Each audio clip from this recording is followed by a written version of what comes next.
Hello and welcome to Teach, Read, Play. Today's video I will be discussing teachers' wellbeing and how to look after and promote good, positive mental health and wellbeing for all teachers. I hope that you enjoy the video. Remember to comment, like and subscribe and turn notifications on to see more content like this. Top tip number 1. I often hear teachers saying that they haven't done a good job today and that they don't feel like they are a very good teacher. My first tip is to remember that you are a fantastic teacher. Every time that you think to yourself that you're not doing the best job and that you could be doing more, that's your exact proof that you are a brilliant teacher and that you're doing the right thing. The best teachers are conscientious and reflective practitioners. You're only human and not everything is going to go perfectly. You might come out of a lesson and think that that was absolutely awful, but you're reflecting on it and you have the children's best interest at heart. So you know that you are a fantastic teacher. Don't ever forget that. Top tip number 2. Remember to take regular breaks. At school, it can be really difficult to have any time to yourself. Often you might try to go for a break at break time, then you might be pulled to do something else or break duties. But it's absolutely crucial that you can take a break, just even a couple of minutes outside of the classroom without the children. Some time on your own, maybe somewhere quiet, somewhere that you can take a little walk, just to get yourself out of the classroom and have a little moment to yourself. It's absolutely crucial, and I don't know any teacher who takes a break enough. Remember, breaks are completely an entitlement for you. You need to take them and you need to remember that they're just as important as teaching. Top tip number 3. Remember to make time for yourself. 2, eat healthily and maintain a healthy and well-balanced life. So remember to take time out for yourself, to make sure that you've prepared meals that are healthy, and to make sure that you can engage in some daily exercise and something for yourself. Now, we're not all out there trying to run the marathon, although that might be your thing. If it's not, just a quick stroll around the park, or a walk around the playground or outside, or going to a yoga class or a Pilates class are things that can definitely help to promote good well-being. Remember that time's for you and to take it and enjoy it. Top tip number 4. Don't let the day-to-day stresses get you down. Although we know that on the whole we are very positive about teaching and we are positive people, that's usually why we go into teaching, because we enjoy it so much. However, little things can start to get on top of you. Now that can be little things like marking, or not enough time to do planning, or your classroom being messy, or time to finish displays. Top tip number 5. Don't ever compare yourself. As teachers, we are our worst critics.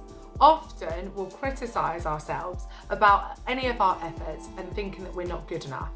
We often compare ourselves to other practitioners that we see in our schools that are doing maybe better than us, or differently to us, or is seen as very successful in the school. This is the biggest piece of advice that I can give to you. Don't ever compare yourself to another teacher. You don't know what they're doing before they come to school or in the evenings, and to be honest, it doesn't really matter. Just concentrate on yourself, remember the things that you're doing really well, and try to forget about other practitioners unless you're learning from them. Remember, we're all on a different journey and you don't know where they started. So remember to not compare yourself to others. Top tip number 6. Getting enough sleep. Now, I'm sure you can all relate, But when I have had a fantastic night's sleep and I go into the classroom, I feel revitalised, full of energy, and the whole day goes smoothly.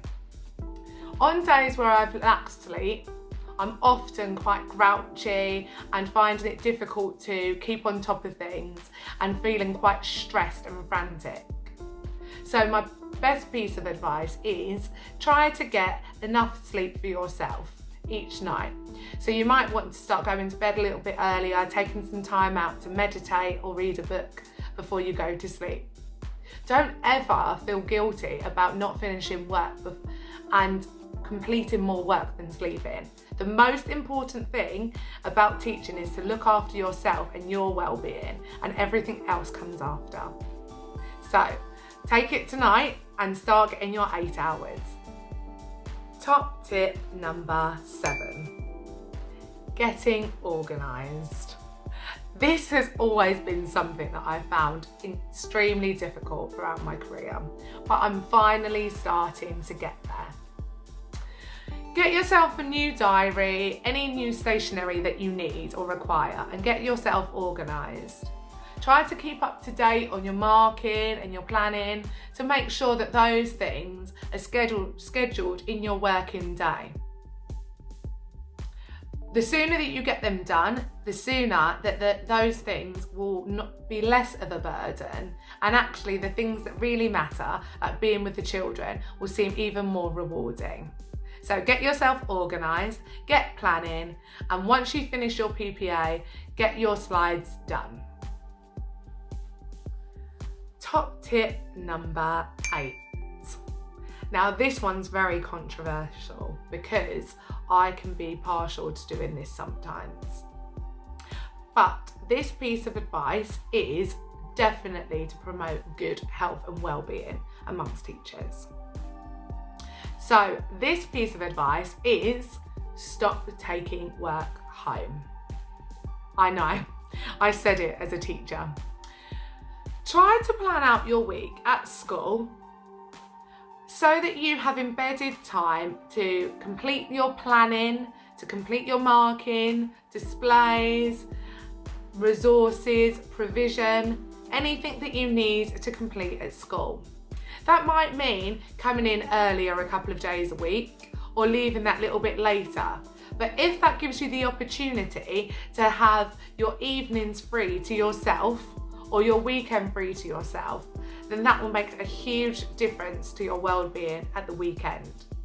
Try to enjoy your time outside of school because you spend so much time in school and wrapped up as a teacher.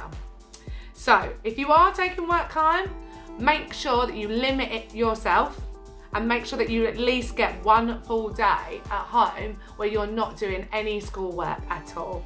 This is absolutely crucial. Also, schedule the amount of time that you're going to work for. Sometimes I tell myself if I do need to work on a Sunday, I will only work for 3 hours in the morning.